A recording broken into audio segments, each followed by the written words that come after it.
Praise the lord. Good morning. ఈరోజు దేవుని వాగ్దానం, నీ సన్నిధిని సంపూర్ణ సంతోషము కలదు. కీర్తనలు 16వ అధ్యాయం 11వ వచనం.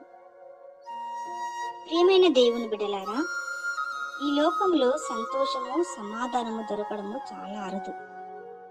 ఒకవేళ దొరికిన కొంత సమయం మాత్రమే మనం అనుభవించగలము. సంపూర్ణ సంతోషము, ఆనందము కేవలము దేవుని సన్నిధిలో మాత్రమే దొరుకుతాయి.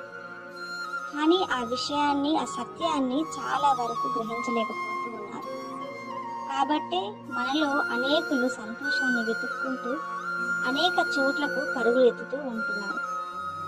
మనకు సంపూర్ణ సంతోషం కావాలి అంటే ఆయన సన్నిధిలో, ఆయన ఎదుట మనం గడిపినప్పుడు మన జీవితాలకు సరిపడా సంపూర్ణ సంతోషము, ఆనందము కలుగుతుంది.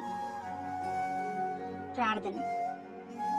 మా ప్రియ పరలోకపు తండ్రి, మీ వాక్యం కొరకై వందనాలు. మీ సన్నిధిలో గడిపే భాగ్యము మా అందరికీ దయచేయండి. అలాగే సంతోషము మాకు అనుగ్రహించండి. యేసు నామములో అడుగుతున్నాము తండ్రి. ఆమేన్. ఆమేన్.